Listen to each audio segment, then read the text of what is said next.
Welcome to Nerd on Nerd with me, Jack Kempster. And me, Liam Underwood. Did you swallow in the middle of that? Yeah, I'm eating an ice lolly because it's so hot. Do you want to try it again? No, it's fine, I'll be done soon. In this episode, we're going to be talking about Sunstone Volume 1. But before we get to that, it's time for catching up with Jack and Liam, and Jack's going to tell you what he's been up to while Liam finishes his ice lolly. Well, Liam, I came to visit you. Yeah, you did. I did. Yeah. And we had all sorts of exciting fun. What happened? We went and did an escape the room. No, do it day by day. What happened on the Friday? I turned up. And... Me and Kat were recovering from being sick. Yep. So you had your friend down, because that's what people do when they're ill. They get more people to come and get ill. Exactly. Makes sense. You got to spread the love. Then you're splitting the illness. Right, and it's like that saying, a problem halved. Exactly. Or is problem... It gone? No. Wait, sorry. Right. Yeah, what is the end to that? A problem shared is a problem halved. There we go. I said yes, but I had never heard that saying before. Have you not? No, I think I've heard it the proper way. Oh, but right, when you said it the weird way, my brain was just like, yeah, sure, fucking agree. Yeah. Oh, it's so hot in this room, Jack, honestly. Rub the ice lolly on yourself. No, it'll get too sticky, but this was a good idea, getting the ice lolly. Take your shirt off, Liam. Done? Just rub the ice lolly on your chest. Okay. Focus on the nipples. And then take some photos. Yeah. And sell them online. Sell them? Yeah. Who's going to pay for that? Some of the listeners, probably. If they ask nicely, they can just get it sent to them. On Friday, Liam. Yeah. You were ill and recovering. Recovering. I was desperately taking Lemsip because I didn't want to miss out on the non-refundable Escape the Room tickets. Yep, that's fair enough. And then we watched... Was it Friday we watched Logan? Yeah. We watched Logan in the noir version. Which basically just means it's black and white. Yeah, which I don't think detract a huge amount. No, it's just the film. That sounds like I was expecting it to. Like I was excited because I was like, oh, maybe it'll be really cool, but it didn't add anything either. It was sort of just a weird. I definitely prefer the colour version to the black. Yeah. Dribbling sticky on my fingers. It's all gone wrong. So. Oh fuck! It's on my shirt as well.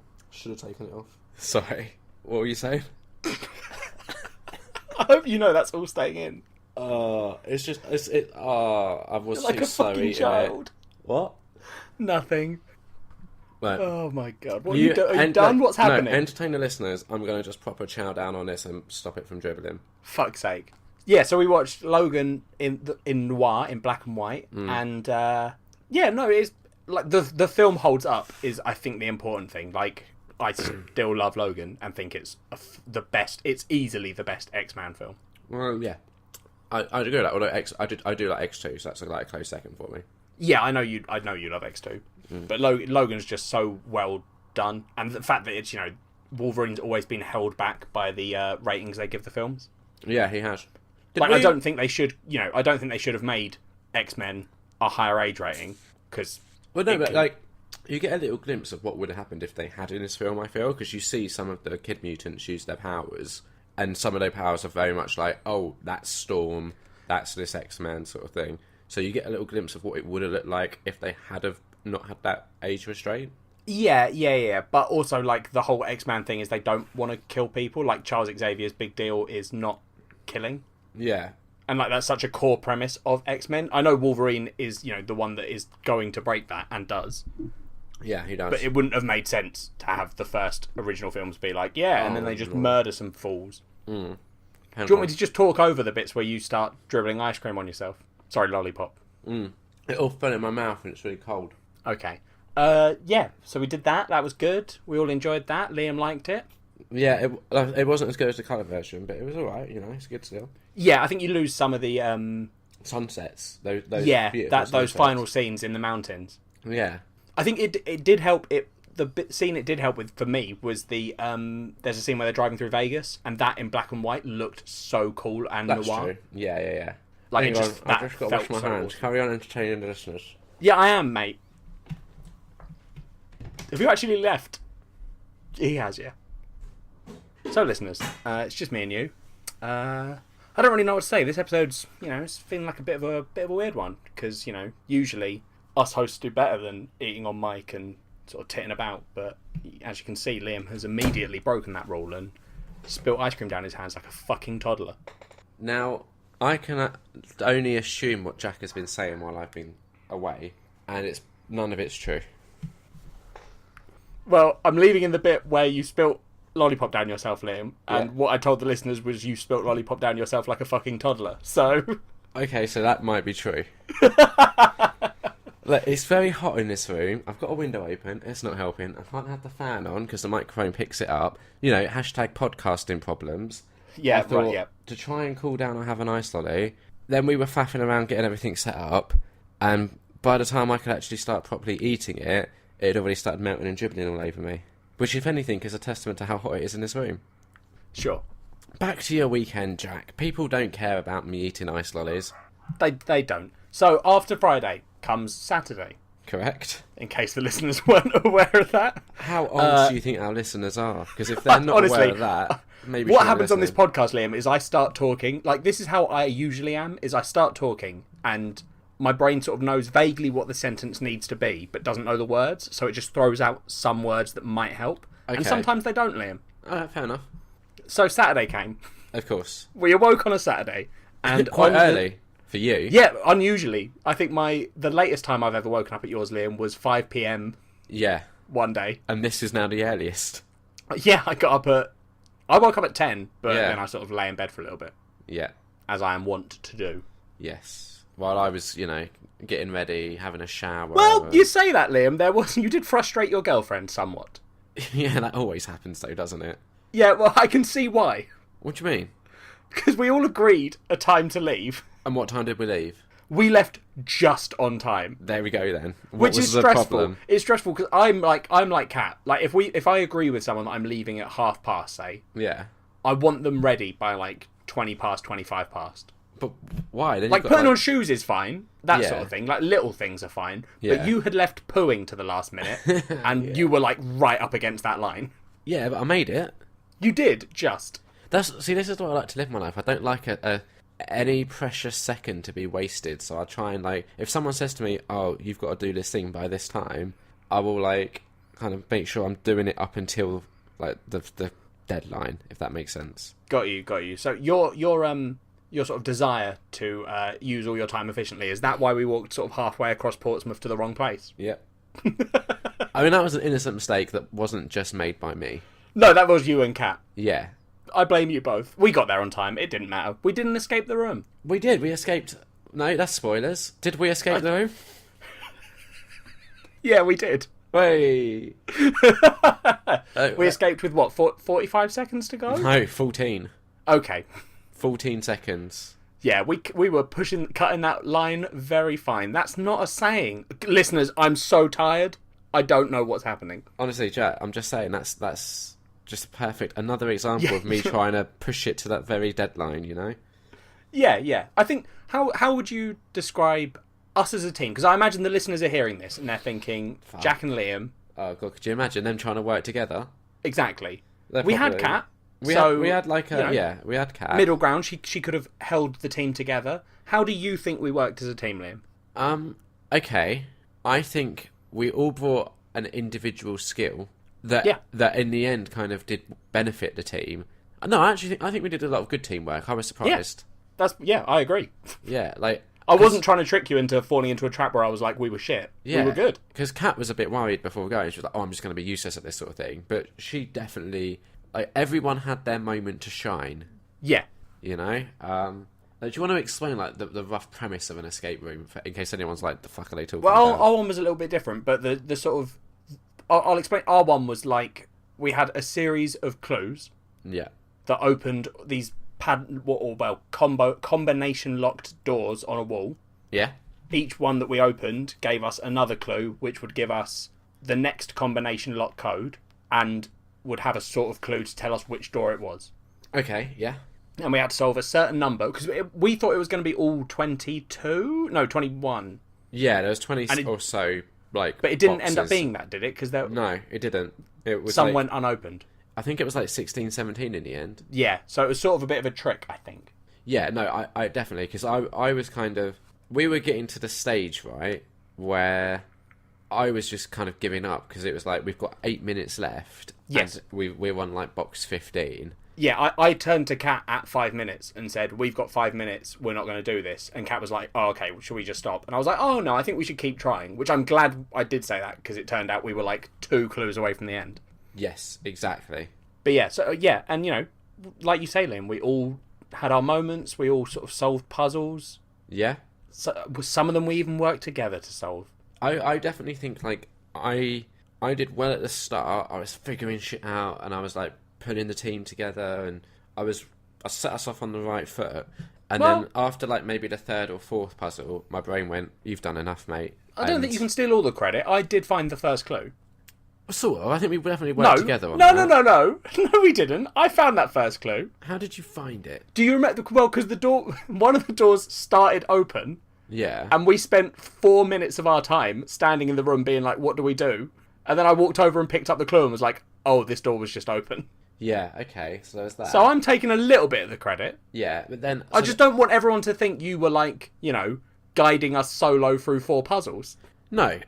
After that first bit, it was when I sort of took over and was like, "Oh god, they're going to I don't know if you took over. You definitely helped. I'm not saying you Yeah. didn't, like, solve some of them. Yeah, no, but all I'm saying is, like, after maybe the 4th one was when I was just like, I'm pretty much done here. And I maybe helped a little bit here and there, but that was, like, my strongest moment was the first maybe 10 minutes. I think you're doing yourself a disservice. Okay, I'll take that. There were a couple that you were maybe the not wrong on. xylophone one, I just didn't... The xylophone one, the xylophone one, you didn't know what the fuck was going on. Just for everyone that's aware, like, each of the boxes had, like, a little clue in that would give you the... So the boxes had combination locks on, and you had to basically figure out what the next box to open was and what the combination was. And each box would have a little clue, and sometimes it would be like a clue from a box like 3 or 4 boxes ago is what you needed for the next one. So it was kind of like there was lots to take in. Yeah, it was good though. It was really good. It was fun. And sorry, what were you going to say? I thought it was a lot of fun. It was, yeah. And I think it was, the lady said when we left, she said it was a 33% clear rate. Yeah, escape rate. And that usually people don't recommend that room for beginners. So the fact that it was our first escape the room, I was a little bit proud. Yeah, I'd be up for doing another one. Yeah, I think we should. Yeah, like I saw there was one in London. Do you remember I sent it to you and Dan? A Zelda one. Yeah, that would have been good. But yeah, been. I'd be up for doing more of them. Yeah, I know because we sort of agreed we had sort of a really good number for that one. Like but 3 I think people.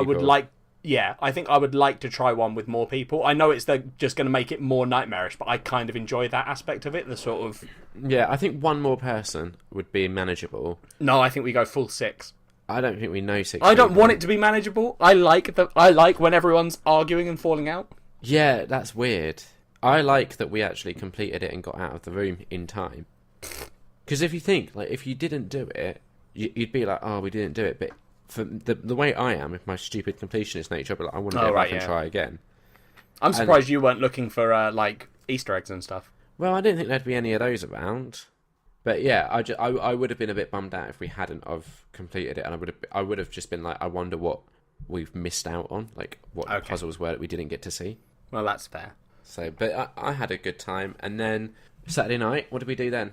We went to Muchos Nachos. Sorry, before that we did some bowling, didn't we? Oh, we did. You did well. I did well on the first game. Then I just absolutely calm and fucking stormed it. Yeah, you don't know what you did. Well, you know, but every time you did get a lot of strikes, and you got 3 in a row at one point. So 3 in a row followed by a spare. Yeah, and then, but every time you were getting them, you were turning to look at us with this look of like, I don't think I should be doing this. Yeah, it was weird in that, like, normally when I bowl, it's all over the place. Like, I'll bowl a strike followed immediately by like a gutter ball, and there's no consistency.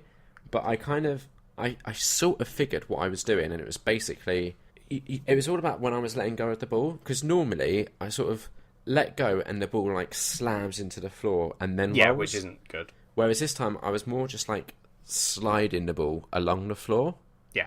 And that's what was kind of working for me, and it was just it was crazy, and I've honestly never bowled that good in my entire life. It was very impressive, Liam. I was really pleased. And then we went to Muchos Nachos. Then we went to Muchos Nachos. And you got to see your little waitress friend. I don't know. Yeah. What? Stop trying to set me up with a waitress in Portsmouth. It's not Portsmouth. It's Chichester, sorry. Yeah, and what's wrong with that? It just means we'd get It's to see too far you more. away. It's an like hour plus drive. Yeah. that's worth it for a bit of the hanky panky, surely. No, let's move on. So you wouldn't put an hour drive in to get a bit of sex? No, not for sex. What would you put an hour drive in for? Like a relationship. What about sex and Mexican food? Oh yeah, chugging the Mexican food. If I get the Mexican food for free, then yeah, add a couple of those Jack Daniel Tennessee long iced teas or whatever. Yeah. There we go. Now we're talking, right? All right, sorry, I hadn't thought about that. Yeah, no, I'm in. Yeah, cool. So next time you're going to maybe tell her your name, right? Sure. No, I think she liked serving us because she kept coming over and trying to like ply us. We with were the more only alcohol. customers they had. Yeah. That's not. It wasn't her liking us. I don't know about that. She definitely seemed to be trying to get you drunk. I don't think she was. I think she just thinks I'm an alcoholic. Okay, maybe. Anyway, that was the weekend. Yeah. But what I'm really curious about, Jack, is what you did the weekend before. Oh, yeah. Oh, Jesus. I totally blanked. It's a good job one of us is switched on, right? It is. I went to Madrid. That's a pretty big deal. It is, and I'd forgotten. Like, all those Spanish Yes. women. Well, sure. That's not why we went. Yeah, it is. You went on like a lads on tour holiday. No, I didn't. Yeah. I saw a lot of the tweets and stuff, and Yeah. a lot of hashtags that was just like up to our nuts and guts, and Oh, that's disgusting, Liam. I mean, you were the guys that were Not even using because of these... who I was with. That's just a disgusting hashtag. You were the guys using it. It was all like lads on tour, hashtag 2017. Watch out, Well, that ladies. one's less bad than up Lock to our up your nuts and guts. daughters and mothers. No. What? I went to Mad Cool Festival, Liam. You did, where someone died. Yeah. Just to put a damper on it. No, I did. I did want to bring that up because Yeah. it's like a weird thing. What, death? No. So I didn't. So I don't like. It was in the news in England because the man's partner was English. Oh, okay, I didn't know that So- that was, like, I don't really... My only news source is Yeah, Philip no, I know. DeFranco, and he covered it. Yeah. So it was in quite a lot of the English newspapers and got mentioned. So a few people over here probably do know, and I don't know if other people across the world will have heard. But this guy was doing a like acrobatic performance. It's like in 100 feet up, right? Yeah, hanging from a crane basically in Yeah. a glass box, and then he fell. Oh, no. And so we didn't see it. I was with my dad and Chuck, Yeah, my dad's mate. Canadian. We had gone to get food. Yeah. We saw the start of it, and then we did. I didn't even realise it was live. I thought it was like them just playing a video on the screens. Okay. And we hadn't eaten all day, so we were like, right, let's go get food. Yeah. While we wait for a band. Yeah. And then so we'd gone. When we came back, a guy said to us because we were talking, and we were like, oh, everything's delayed. We thought we'd missed the start of Green Day, and we were like, oh, why weird that they aren't on yet. Yeah. And this guy in front of us, who looked like pretty fucking shocked, was Yeah. like, oh, you didn't hear? This dude just fell, and they showed it on the screens. Like, a cameraman had clearly tracked him down. Why would you do that? I think... So my logic to that is, the cameraman... Because apparently a lot of people thought it was part of the show. Like, Right, okay, got because, you. usually that doesn't happen. Yeah. So I think a lot of people thought it was part of the show until he hit the ground, Yeah. which is pretty bad. So I assume the cameraman had tracked it, not realising, or just instinctively had been like, oh, this is part of it, follow it. Yeah. So they quickly cut the feed and delayed everything by half an hour. But the festival, didn't announce anything about it that night. Yeah. So even after this guy had told us, we were quite drunk at that point. So I didn't realise he had died until we got back to the hotel. I was like, oh, maybe this guy's just hurt, not putting, the big fall together. Yeah. Like, that's a big old drop. Yeah, that's quite a big drop. Not likely, People have survived from... They have. Yeah, so... But yeah. But apparently they didn't tell the band. So Green Day played just the regular set.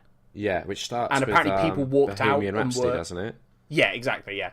So, So people walked out. People tweeted Green Day saying, "You're disgusting. Why would you play this? Why would you play after that happened?" Yeah. And then the next day they said, "Well, we weren't told. We've only just found out. Like, we came off stage and someone told us." Yeah. Did So, they, because you went to see Green Day on the last episode as well, did they do the whole get someone on stage and have them play guitar again? Yes, yeah, they did. Did that person then get to keep the guitar?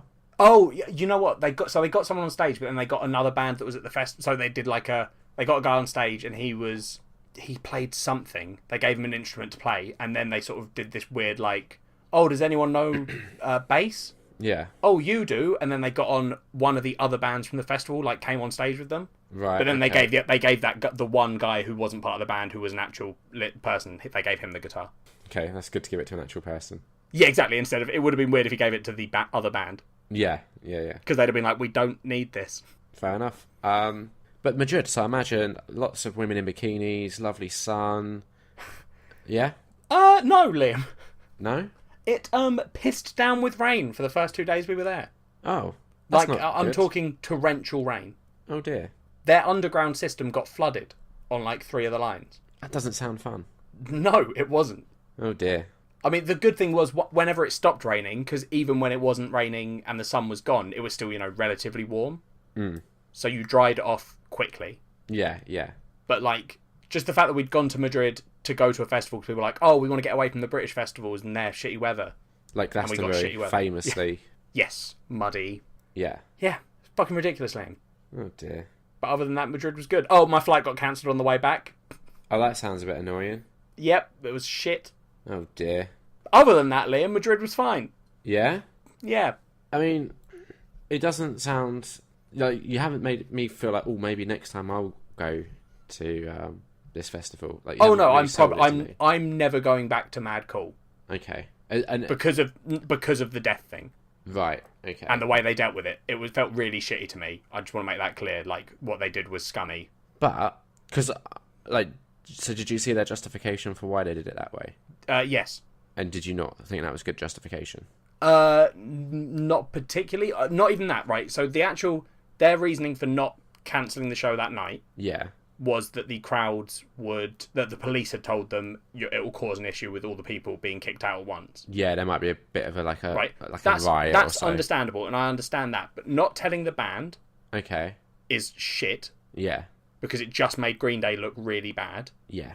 Like, I think Mad Cool will lose a bunch of headliners that they could have had just because of that.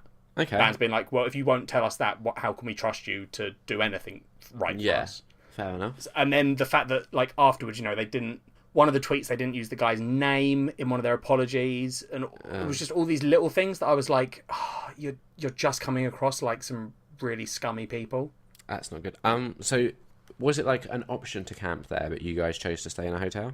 No, they have no camping. So it's all hotels. Everyone stays in hotels. So I imagine, like, right, this is how I would imagine this to go. So you got a fun day of, like, listening to music, and you got the sun and the bikinis and everything, of course. Then you go back to the hotel. You're in the hotel bar, and you're there. You spot a little cutie across the room in a tight little skirt. You sort of sidle over, spend the night, with her, and then the next day you do it all again, and entirely new woman. And is that sort of how it plays out? No. Wow. Because the festival doesn't start till 6 p.m. Right. So by the time you get back to the hotel, it's like 4 a.m. Yeah. and you're fucking drunk as shit. So no one stayed at the hotel bar? There wasn't a hotel bar. Our hotel was under renovation. Oh, that's a bit shit. But even then, like, you haven't been to festival. This is the thing, Liam. All your weird fantasies are based on these ideas of things you haven't done. Yeah. So, like, they're wrong, usually. Like, Sometimes. traditionally, the audience at festivals are not, 26 to, what's my dad's age, 57-year-old people. They tend to be younger. And I don't know about you, Liam, but I actually like not, having people not be like, what a creepy old man perving on all the young teenagers. Wait, And by they young say that teenagers, to you? I mean 18, because 18-year-olds seem way too young. To you? To most people. No, but you You're you said, 30, Liam. You said, like, Picture no, I'm this. not. No, I'm Picture not. 30-year-old I'm not. Liam. But I'm not. Round up. Let's 30-year-old Liam. 29-year-old Liam, still in his 20s. Cat dumps you. In his 20s, Liam. Cat dumps you, Liam. Yeah, she wises up. Yeah, she realises. She goes, Jesus Christ. This is too much. Yeah. Yeah. You ask her, you go, Cat, was I a naughty boy earlier? And she goes, yeah, I'm dumping you. Right, okay. And then you go out to Yeah. a club. Oh, I yes. don't go with you because I've realised that we're too old for clubbing, but you go. Yeah. We're not too old for clubbing, that's ridiculous. So you go, and you meet a young 18-year-old girl. Okay. She's going to uni at the University of Portsmouth, Liam. Okay. She's into films. Yeah? And she says to you, let's hook up. Yeah. Do you think that's okay? What do you mean? Well, you're 30 and she's 18. 29, but yeah, okay. She says let's hook up, so like no strings attached, just like Yeah, she doesn't want a relationship. just sling it up her, done, never see her again. Sure. What's wrong with that? Yeah, I realised I'd asked you the wrong question when you said sling it up her, and I went, oh yeah, I forgot that Liam's a disgusting human being. I mean, it's all good. It's legals. There's no. She's consented. I don't see what's wrong. This conversation's going nowhere. I think it's time for Liam's favourite part of the show. This is what Liam has done this week. Oh wait, before that? No, after that. Or before? Before. Oh, I did yeah. some other stuff, Jack. Oh yeah, what have you been doing, Liam? I played. You know, last time we did like a first impressions of Crash Bandicoot. Yep. I carried on playing it and I platinumed the first game. Right. Which, just for listeners who maybe aren't aware, basically means I completed it to the best of my ability. I mean, you haven't, because the game, to get the platinum, Yeah. do you have to, because there's a percentage on Crash Bandicoot itself, right? Yeah. And that goes above 100, Yeah. confusingly. Yeah. Goes to 102. To get the platinum, do you have to get that Yeah, to its 100, maximum? 102%. Okay, so you cool, yeah. That's why I was just checking, because I wasn't sure if there was like other things you might be able to do that didn't give you trophies or anything. It's possible, I think, that you might be able to get to 103%. Oh, okay. And that's basically the time trials. So if you get all of the gems and stuff... so for anyone listening, if you're not aware of Crash Bandicoot, you basically run around these levels. There's boxes. If you break all of the boxes, you're rewarded with a gem. Do that on all levels, you get like 26 gems, and that's 100% complete. Then you can go back and do time trials and try and beat the time that the game sets. Depending on how well you do, there's like 3 different levels. There's I think Sapphire, Gold, and then Platinum. Yeah. To get the like Platinum trophy for the game, you just have to get Gold on all the time trials, and that will get you 102%. Got you. You might get 103% if you then go and get Platinum on all the time trials. Right. But that's just ludicrous. Yeah, 100%. Like the Gold was difficult enough. It took hours and hours of practice. Kat was livid. There was a day where I think she wanted to go like food shopping or something. And she was like, "Yeah, let's just go early and get it done." And then I started this level, and maybe like 2+ hours later, I still hadn't quite finished it. And the thing is, like with these levels, they're often quite short. So this level probably, to get the Gold relic, had to complete it in maybe like 1 minute and 10 seconds. Yeah. So you think 2 hours of essentially trying to do something that should take 1 minute and 10 seconds. Yeah, no, they're fucking ridiculous. Yeah, Kat was not happy. And it honestly got to the point where she was like, if you're not ready by this time, we've got a huge issue on our hands. I was like, I'm going to have one more try. And I did it. And I was so happy. It was like the best moment of my entire weekend. But the other thing is, right, when you're like in the zone and you've been doing it that many times, it becomes like, what's the word? Like second nature. Yeah, like muscle memory. Yeah, exactly. And I didn't want to then fuck off out shopping and come back and probably have to spend like another hour getting to the point that I've already spent 2 hours getting to. So I did it anyway, and yeah. So to follow up on our review last time, it is a good game. It is just incredibly frustrating, particularly if you want to get all the trophies. Yeah, was it you that told me the second game's supposedly easier? Yeah, apparently, but I haven't played that. I went and played something else. Yeah, you're taking a break from it before you go and do it. Yeah, exactly. Just because I had other games and I've got a little system that I'm working on. Yeah, that's fair enough. So, one of the things I did was play this other game. It was Batman Return to Arkham, which I completed today. Another 100% Platinum Trophy. Yep.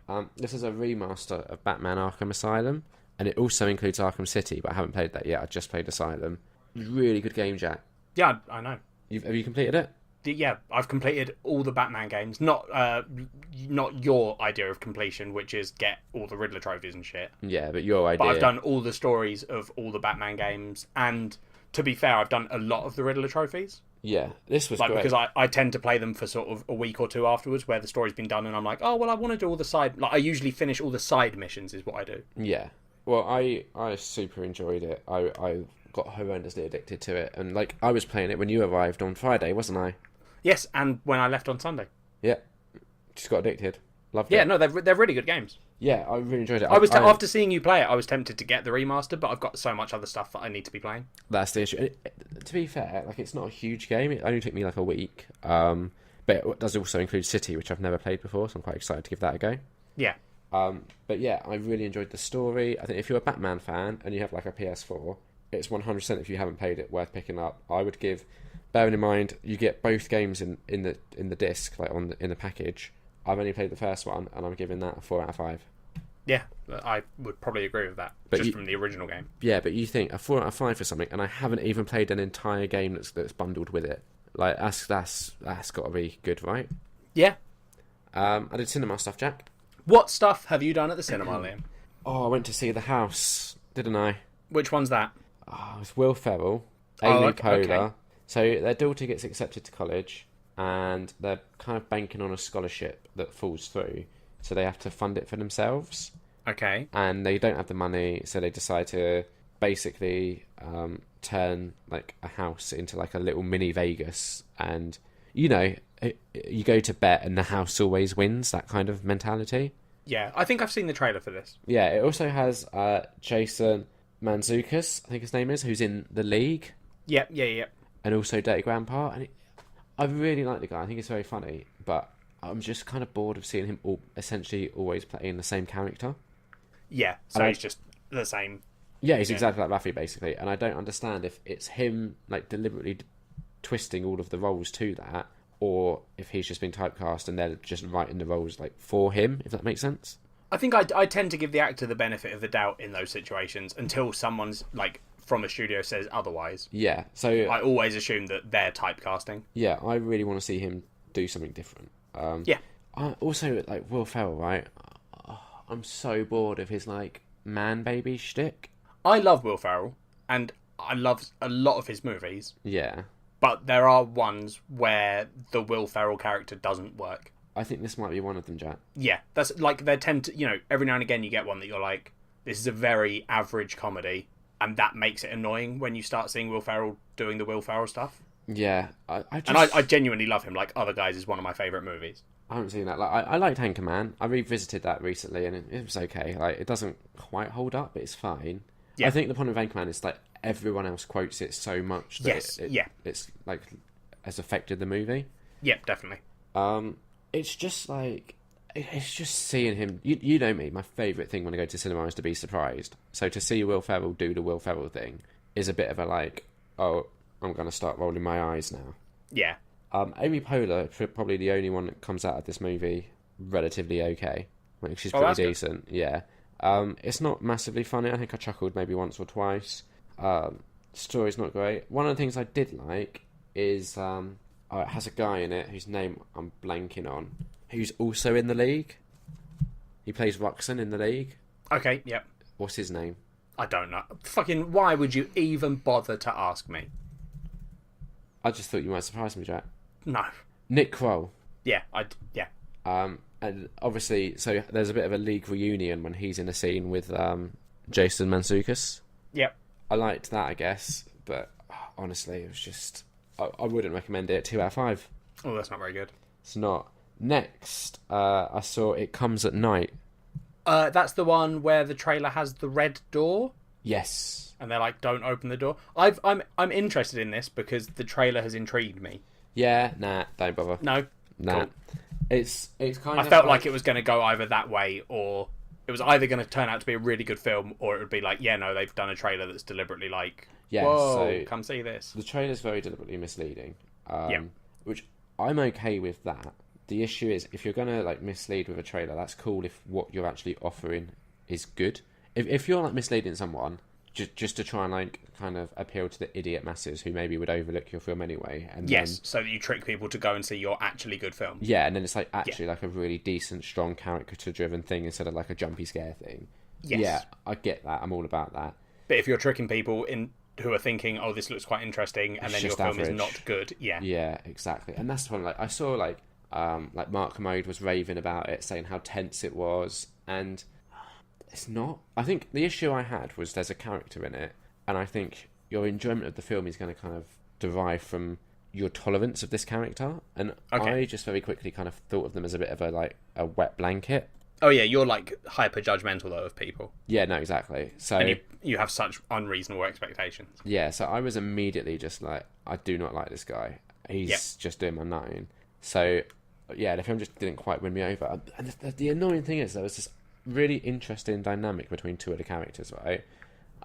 Played by Joel Edgerton, Yep. and Christopher Abbott.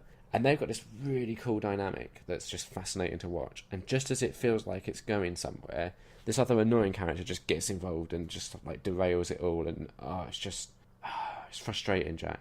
Yeah, you sound frustrated. I'm going to give it 2.5 out of 5 because there was some interesting elements. Okay. But it was a huge letdown. I might see it when it comes out on, DVD. Did you ever see Get Out? No, I'm waiting for that to get released. Yeah, that's not long now. Much, but that's basically this wishes it was Get Out, basically. Yeah. Yeah, I really want to see Get Out that because your review was good at that, and yeah, this just not good. 2.5 out of 5. Like other people's mileage may vary if they can get on board with this character, but it just did my nutting. And it was like, was a typical teenager in these sort of films as well. Oh, you hate teenagers especially. Yeah, which brings me nicely onto the last film I saw. Go on. Which we recorded a special on it. Is it Spider-Man, Liam? Yeah, so that special should be out by the time they listen to this. The special will be up before this goes up, yeah. So if you've seen Spider-Man, go listen to that because we go into spoilers and stuff. And if you want to hear very it, really spoilerful. If you haven't seen it and you want like a spoiler-free, like should I, shouldn't I, just go fucking see it.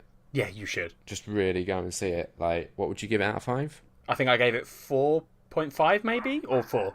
Yeah, I gave it 4.5 out of 5. Like, if that doesn't tell you... Oh, I gave it 4. I gave it 0.5 less than you. Yeah, so if the fact that Liam, who is very, typically not a big Marvel champion, is saying to go and see this, that tells you everything, right?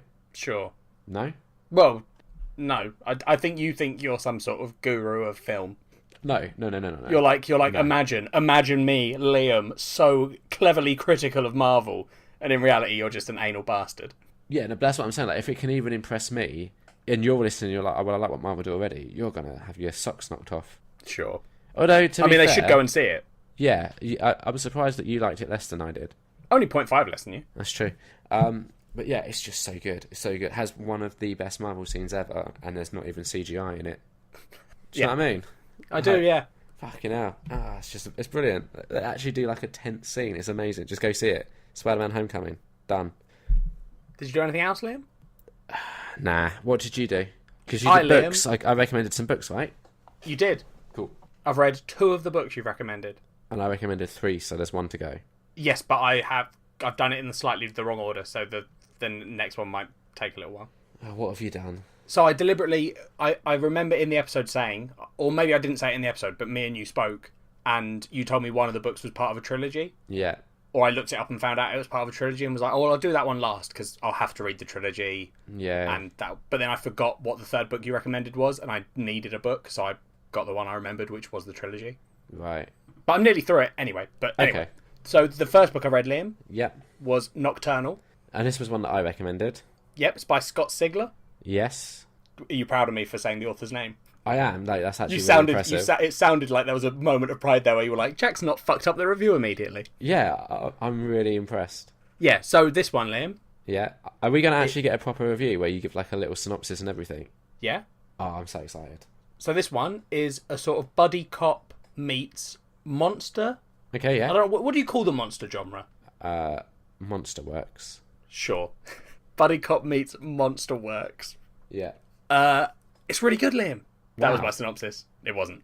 So this cop gets sort of dragged into this big, giant conspiracy that's been lasting years, and it's all about following him and his partner and some of their friends as they get involved in this thing and try and do the right thing, and, it looks into, like, what is the right thing. Yeah. It's weird as well, because it's got a little bit of, like, a superhero element to it as well. Okay. Which surprised me. Yeah. Because I wasn't expecting that. What, if I remember rightly, it's kind of gritty as well.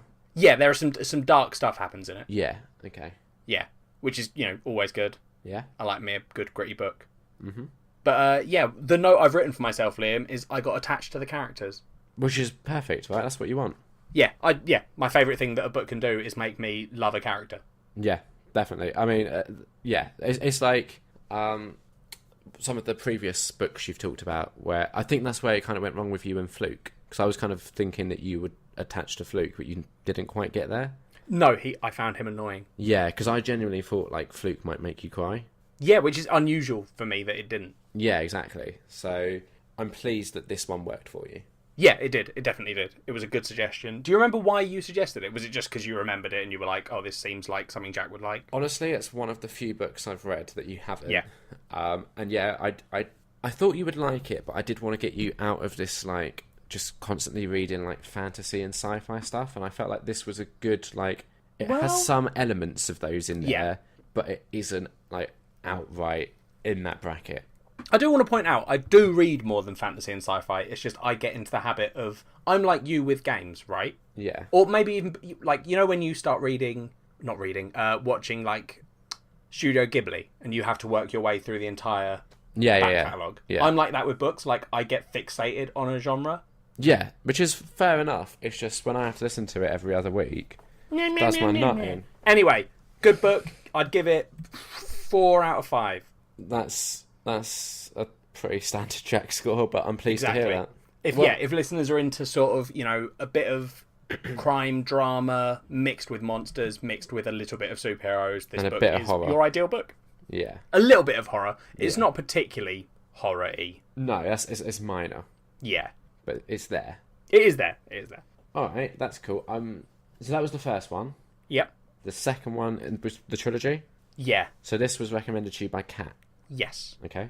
It's I don't know the name of the trilogy. I didn't actually look that up. But it's so the first book of the trilogy is called Mr. Mercedes, and it's by Stephen King, who I love. Yeah, that's why I think we ended up recommending it to you. Yes. So it's also a cop-based book. Okay. So I might have broken out of fantasy, Liam, only to be sucked into the police world. Yeah. But yeah, so this one is about a retired cop. Yeah. Who gets contacted by this killer that he never caught. Okay. Who basically contacts him to sort of gloat that he has other motives, but I don't want to say too much. Yeah, you don't want to do spoilers. This is a spoiler-free part. Exactly. So you're basically following this retired cop as he tries to deal with this killer. Yeah. Without having the powers of the police behind him. Yeah. It's got some amazing characters. Like, Nocturnal got me to love the characters. This book was like to me, right? So a good book, it's not that you should love the characters from your own perspective. Like, you shouldn't come out being like, man, I want to be best friends with him. Yeah. You should be able to put yourself in the shoes of whichever character is the focus. Okay. And sort of fall in love with characters because that main character would. Yeah. And I had that. Like, there's a whole romance plot in this where I was like, oh my god, I love this woman because she loves the main character, sort of thing. Okay. Which that to me is like when you've written a character really well is when the reader puts themselves in their shoes. Yeah. Okay. It's unusual I don't know if it's unusual for King, but there's no, monsters or anything. Yeah. And I wasn't sure for a while when I started reading. I was like, is it going to suddenly turn out that it's, ghosts? Okay. It isn't. Because you've read a lot of King as well, haven't you? So I guess you're kind of quite tuned into his like tropes. Yeah, I don't, because I think he's done a lot that aren't like that. It's just that his main known works are more, even the ones that like The Stand isn't particularly like supernatural, but it has minor supernatural elements. Yeah, and like there's a couple of scenes in this where you're like, they hint that maybe there are, but they don't ever say, yeah, that's what it was. Yeah, got you. But yeah, no, honestly, this one was. I've immediately started reading the second book. And is that you're still working through the second book? Yeah, I'm like halfway through, I think. Okay. But I do have some, not issues. Okay. But there's a couple of bits that like were minor. I don't want to say problems either, but they were little things that I noticed that I was like, Liam would be happy if I didn't just say all the things I loved. Well done, Jack. Yep. So the like serial killer in the book falls into a couple of sort of like tropes of killers. Okay. That I was like, oh, it feels a little bit like the easy way out. Yeah. So like, you know how serial killers have the big mother complex thing? Well, some, yeah. Yeah, well, like, the Psycho, for example. Yeah, Psycho. There are others. Yeah, but like I think Psycho's like the big one to. He's the main one that people would probably. But then like Jason's got mum problems. Yeah, no, good call. But yeah, so it does do a couple of those sort of things, and it's a little bit like I don't know. I don't know enough about real serial killers to know whether that is because serial killers tend to have mother problems, or if it is just a trope. Yeah. It felt tropey. Fair enough. But other than that, Liam, I would give it 4.5 out of 5. That's a high score. That is a high score. So Jack recommends this one then. Yeah, 100%. If you So, like King and yeah. you like more police stuff, read Mr. Mercedes. Perfect. I have to say, I think your book reviews are getting better. Well, you're complaining less in them. Because you're doing better book reviews. Sure. And also, because it's not like, now I'm going to talk for 5 minutes about these ridiculous politics of a fantasy land that no one cares about. I don't need you critiquing my reviews, thanks, Liam. I'm alright. But no, I'm just saying well done. Cheers. You're welcome. Housekeeping. Keep my house. We've had some correspondence, because obviously the last episode was great. We had Jason on as a guest. That was a lot of fun. Yep. Lee, who co-hosts with Jason, tweeted us to say, I really hope people know I was kidding in my email and not actually demanding a guest spot like a dick. Well, it's too late, Lee. We're giving you a guest spot, so... So it just goes to show, act like a dick, get rewarded. No, I didn't think he was being a dick. I read it as like tongue-in-cheek. And then he said, I never expect anything. I just thought it'd be funny. And then hearing it back, I became acutely aware that it may sound like I was demanding. Oh, no, it didn't. We knew it was a joke. I'm sure our listeners all knew it was a joke. It could be that I read it out in my monotonous voice. It didn't have the right, inflection. Yeah, that's the thing, listeners. If you write into us, Liam usually reads them out, so it's going to come across as sarcastic and mean. Yeah. Fun fact, Kat said that she felt like she'd been a bit too mean to you this weekend. Did she? Yeah, and then she said, but I weren't as mean to him as you were, so I don't feel that bad. And I didn't even think I was that mean. Okay, sorry. Did I I was take a picture thinking, of you when you was outside by yourself having a little smoke and then tweet No, that was a good one, publicly saying, here's Jack with all his friends, like Kat did? No, that's true, you didn't. So, you know. And then Lee tweeted saying, looking forward to our inevitable 50 further episodes in some form together. Yep. And then he had a bit of a moment of crisis, I think, where he said, sweet God, the rules aren't that I have to talk about Belfast, right? Because it sucks, but it's also not interesting. Because obviously Jason chose like a Quebecian film. I think Lee was a bit like, oh my God, culture swap, does it mean that sort of culture? No, Lee. It doesn't. I've been going back to listening to some of our old episodes for a secret project I'm working on. And the whole point of culture swap is that we're just trying to expand each other's cultural horizons. Yeah, it started as a way because Liam loved films. Yeah. And I loved games and comics. It was comics. And we were just trying to give each other stuff from those different cultures. Yeah, things that we maybe wouldn't necessarily have discovered by ourselves. Yeah, which, it ended up not being that. It ended up being Liam giving me shit and me having to put up with it, and me giving Liam shit and not hearing the end of it. That's one way to look at it. Well. And then Lee sort of was like, using this nerd opportunity to talk Sonic the Hedgehog, my only true love might be too good to pass down, or Last Starfighter. So maybe one of those two things we'll be talking about on a future episode. Hell yeah, sounds good. Corey, friend of the show, tweeted us with quotation marks saying horse racer and then LMFAO, because I think I got my words a bit wrong in the last episode. Yeah, you did. Yeah. Gibbo tweeted us saying the beginning of the podcast seems to be missing.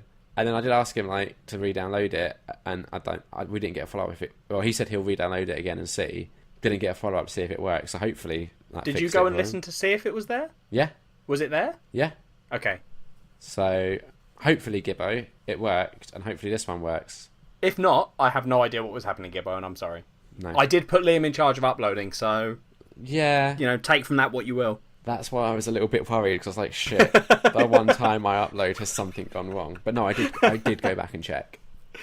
Good times. In Session Film said they were listening, but we didn't really get any follow-up, so they probably hated it. If you didn't hate it, guys, thanks. Yeah. If you did hate it, fuck off. Amanda's mum tweeted us. Yep, Amanda's mum, friend of the show. Yeah, saying, in 1933, my grandfather went to prison for a year for making and selling moonshine.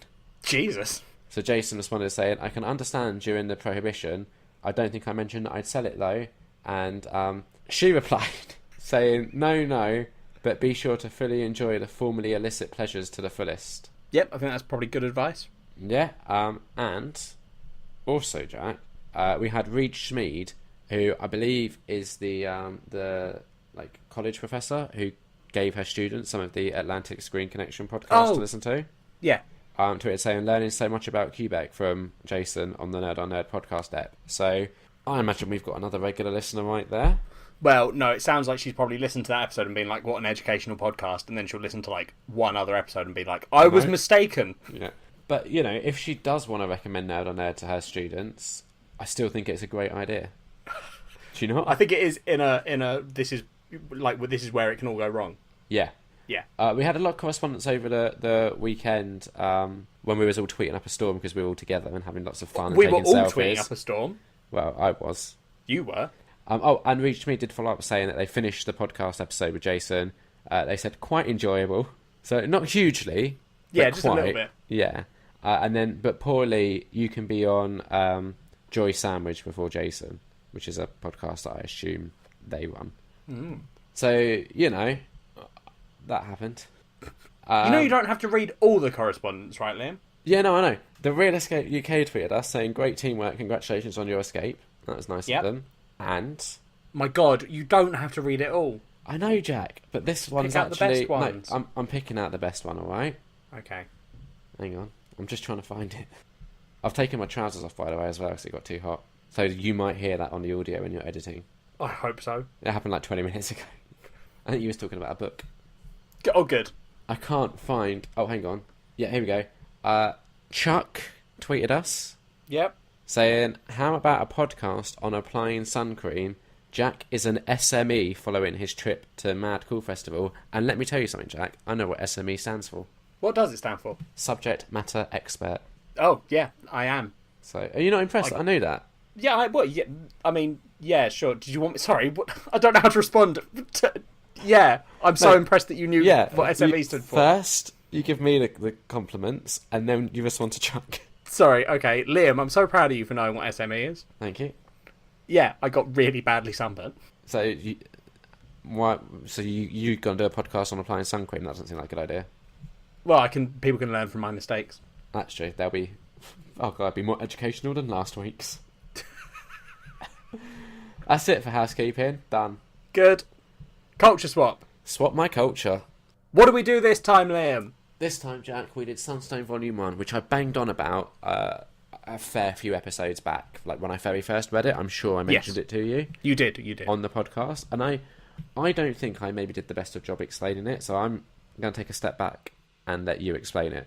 Just to clarify, the reason I think that you didn't do the best job of explaining it is it was during a period of time, which is still ongoing, where you were on a quest to find porn comics.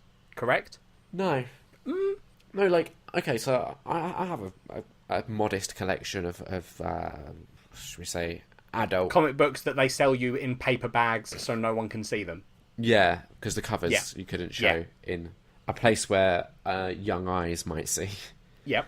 But honestly, this is what started that quest, in all honesty, because I want to find more stuff like this. Now, don't get me wrong, some of the stuff I have been finding has been interesting for different merits, but this to me is like the pinnacle of that so far, and I want more like this.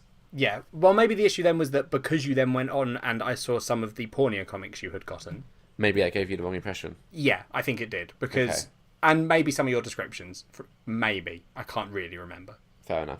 But yeah, so basically Sunstone is a graphic novel that follows two women who are both into BDSM, and they meet online, meet up. There will be spoilers in this, listeners. They meet up online, and then they agree to meet in person, and it sort of follows how their relationship sort of goes from that. Yeah. Is that a fair enough description of what, the basics? I'll be honest, I went and shut my window and turned the light on, so... Fantastic. I think it was, yes, Jack.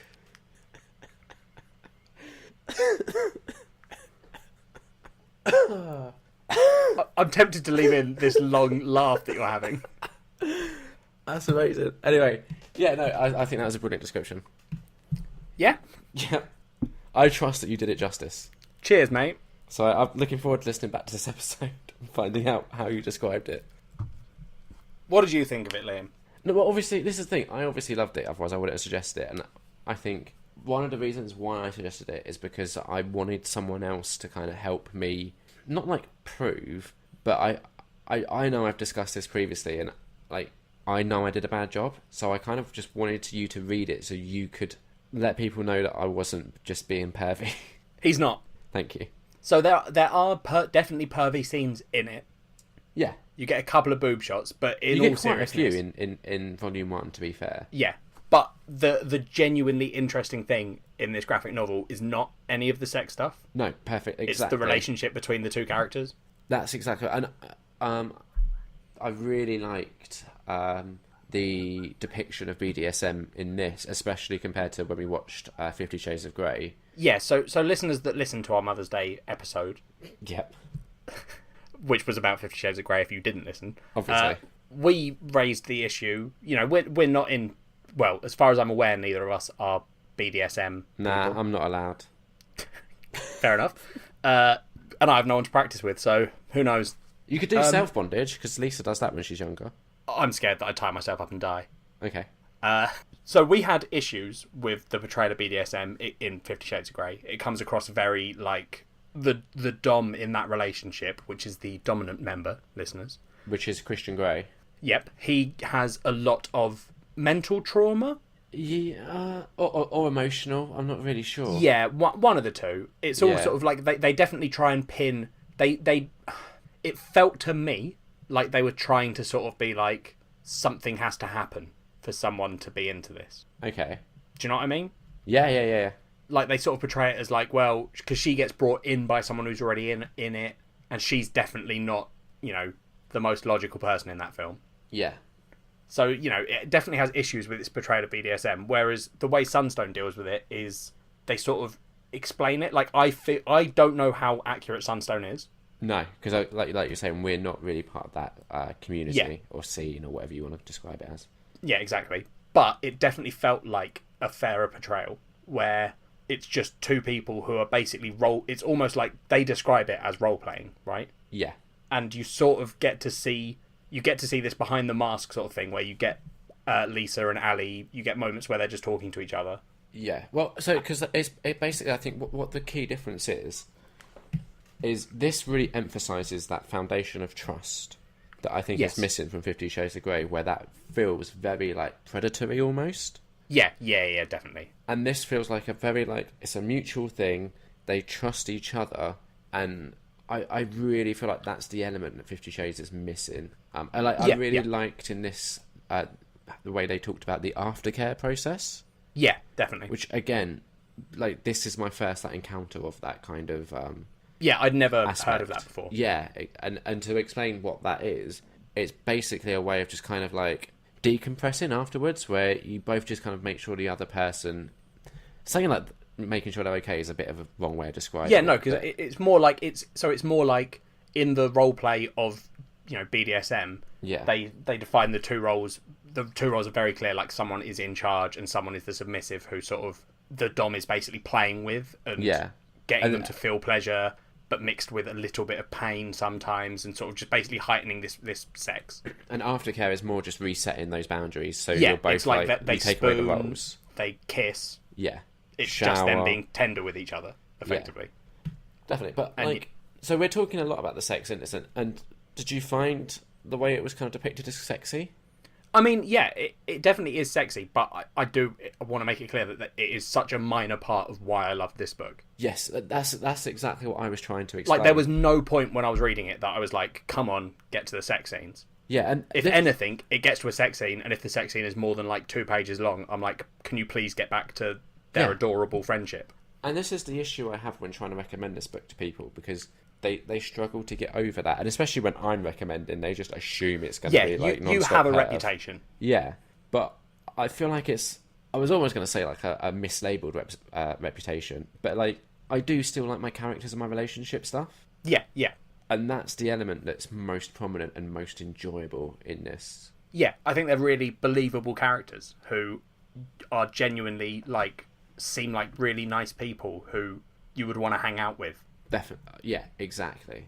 I like as well that they describe this BDSM stuff as them just being sexual nerds. Yes, yeah. I really like Stepan Shayek's artwork.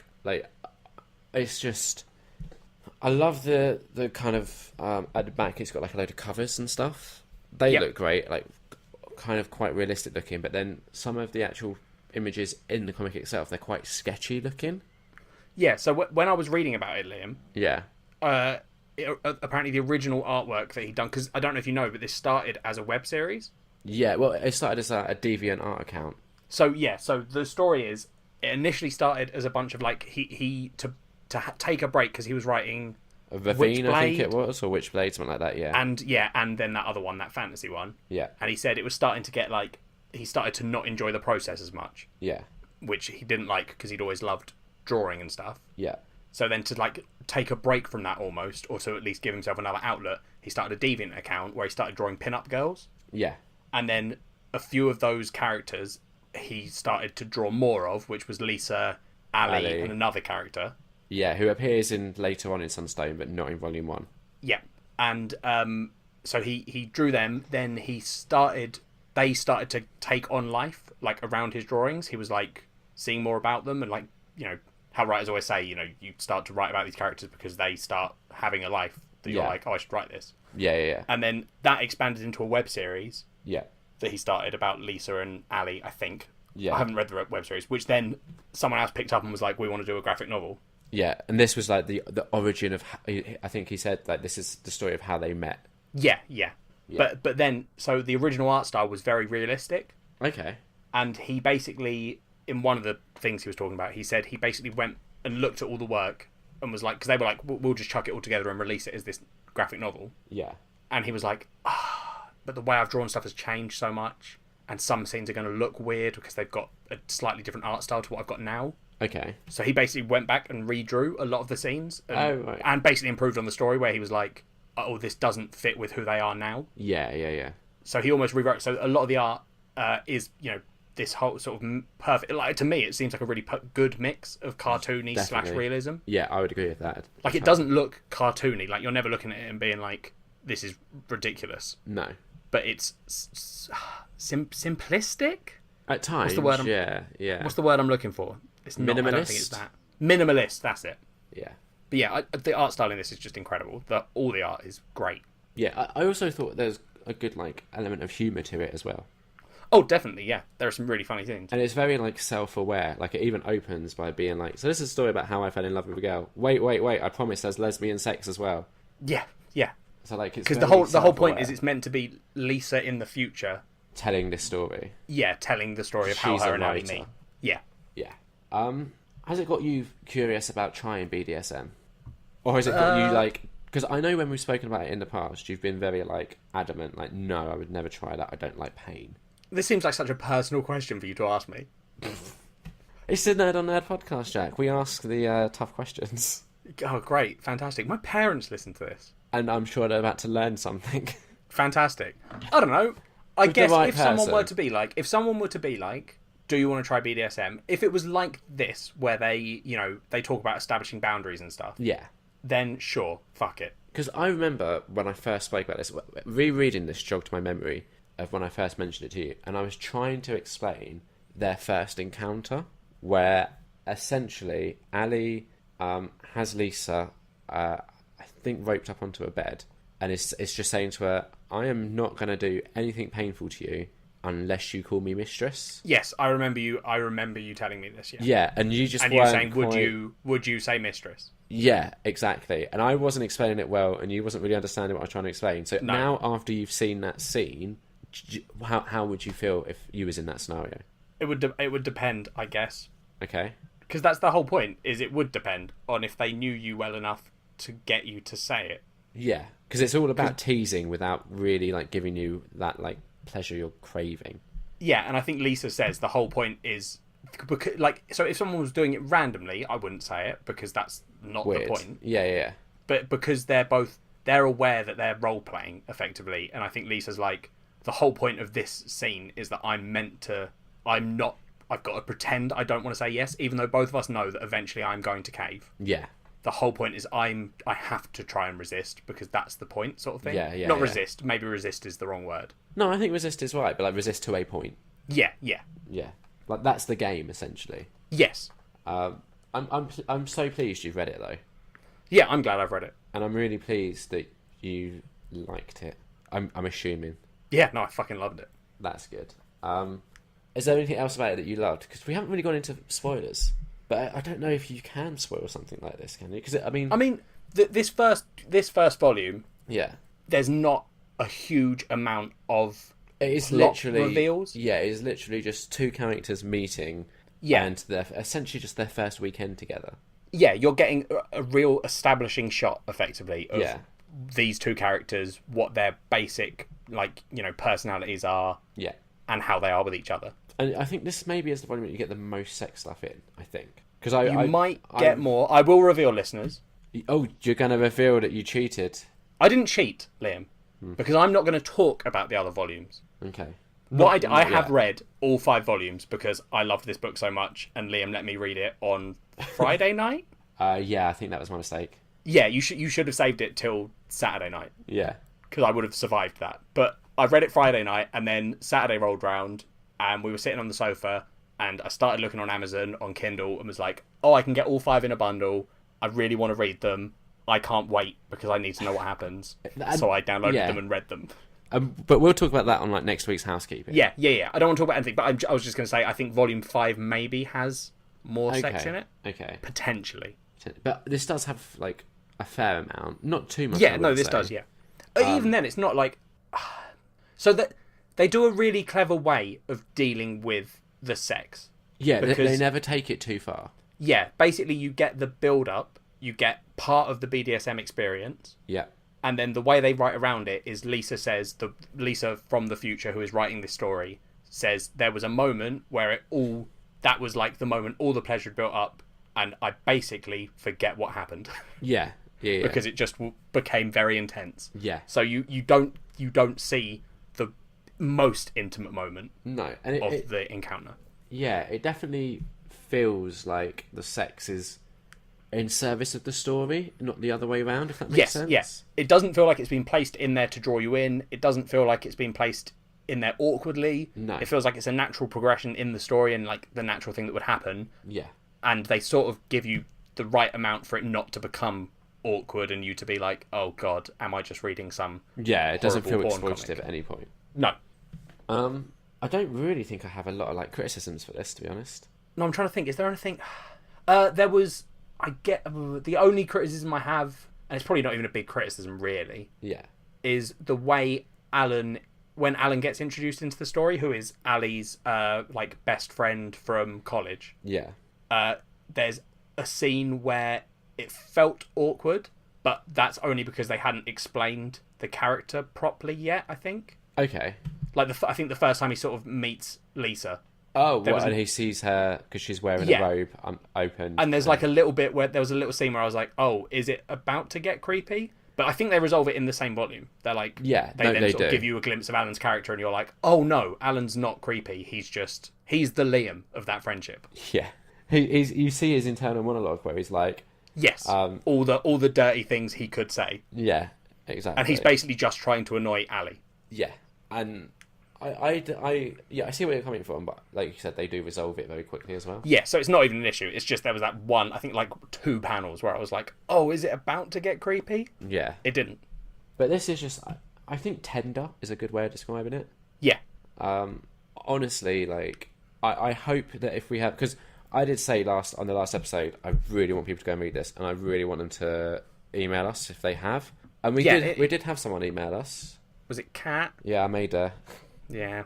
Because I made her read this volume, and I think I made her read the second, but she wasn't quite enjoying it as much as I was.